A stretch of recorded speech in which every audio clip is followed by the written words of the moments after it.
He had built his life on precision, contracts, towers of glass, and a name that fit neatly on the city skyline. The house on the hill reflected that life: immaculately ordered rooms, staff who moved through them like clockwork, and a little girl who had always lived in a world of light. She had never heard the world the way other children did. Her life was shaped by faces and letters, by the small grammar of lips. She learned to read moods like pages. A furrow meant anger, a softening eye meant a joke. Specialists came and left, their machines humming and their reports folded into folders. The family tried everything the market of medicine supplied. Still, the silence around her remained. Then a new young man came to work in the gardens. He wore thrifted shirts and smiled like someone whose weather was made in the open air. He wasn't a therapist, he was a helper hired to sweep paths and tend potted plants. He had the calm of someone who had learned to coax life from small things. The girl watched him with the careful curiosity of a person who reads faces for grammar and meaning. He noticed her too.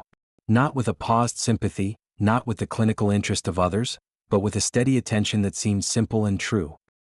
He began leaving tiny things where she would find them: a folded scrap of paper, a painted pebble, the dried petal of a flower. She answered with drawings and notes, and slowly a language threaded itself between them. One afternoon, while thunder pelted the glass and the house briefly lost power, the girl sat on the conservatory steps. The boy sat beside her. He rolled a small stone between his fingers and then, with a soft decisiveness, put his hand behind her ear.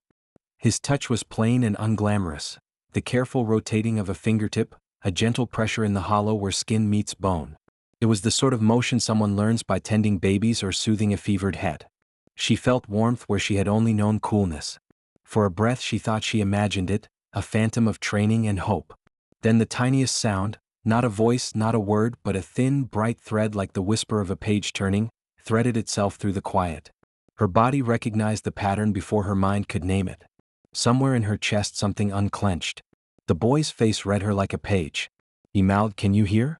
She shook her head, then nodded, the motion clumsy and trembling with sudden joy.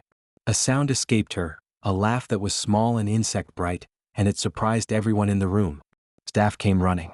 The father came, sleeves rolled, eyes narrowed with 1,000 rehearsed questions. Machines were called in, tests arranged.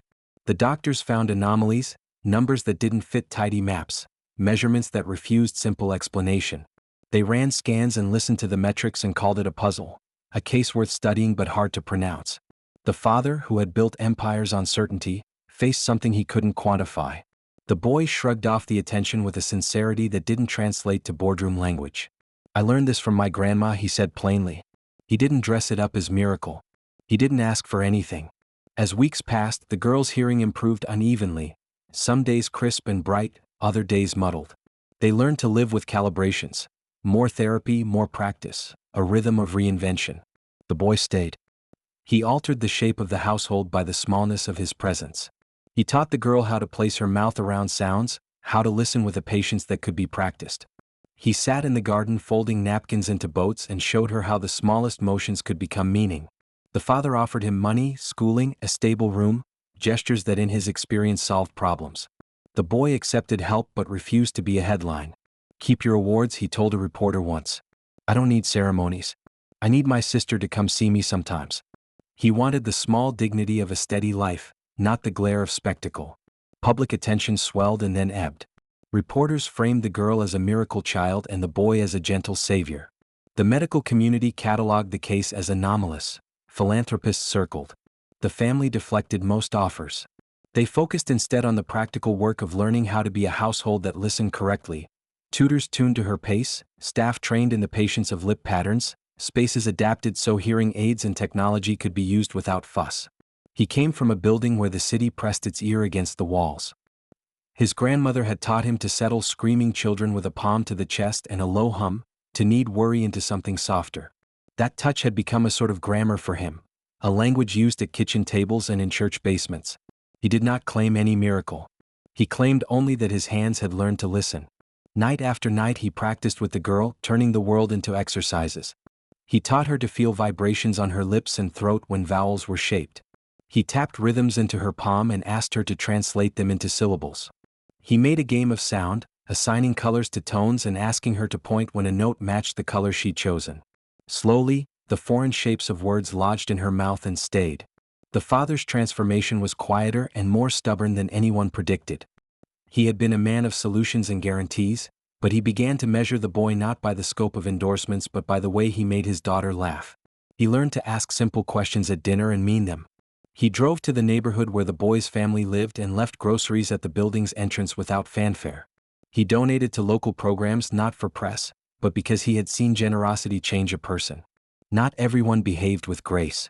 Some staff resented the attention, some tried to recast the boy as an emblem. The girl suffered bad days when noises tangled in her head and made her dizzy. Therapy could be exhausting and humiliating. But solidarity grew. Colleagues adjusted their speech so she could lip read, friends learned to slow down, and the household practiced patience as a habit, not a project. She began to help others. The sounds that had been strangers to her became tools she could teach. She started small workshops with other families, showing caregivers how to place their hands, how to pace their voices, what kinds of rhythms could steady a frightened child. The boy helped her at the community center where he had once worked, and together they taught techniques that were simple and human. The boy enrolled in classes with the father's support, though he took the money without signing any conditions. He studied speech techniques and the biology of hearing, and he returned to the neighborhood to teach.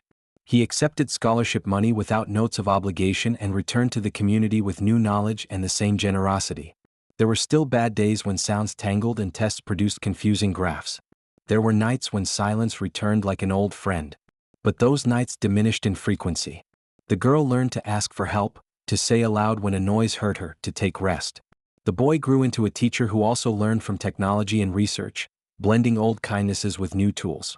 In interviews she refused melodrama. She would say simply that someone had shown her how to notice sound. She credited the boy in every speech. He shrugged at praise and deflected requests for photos. He wanted ordinary life. A job with stability, a sister who could visit without schedules, a small apartment with rent paid on time. On an ordinary summer afternoon years later, they walked in the conservatory together. He pointed out how a particular vine had a leaf that sounded slightly different when the wind found it, and she laughed, a clear, ordinary laugh that belonged to no headline. She had learned to listen and to teach listening. He had found a place to stay and room to grow. The father watched them and understood, perhaps finally, that not all investments fit on a spreadsheet. The story became a quiet instruction. Attention matters. A palm placed with care, a person willing to sit and repeat a sound until a mouth remembers it, and the patience to keep showing up. These were the tools that changed the geometry of a life. The rest of the world could argue over miracles, but in the house on the hill they practiced a smaller, truer kind of miracle, the work of human presence.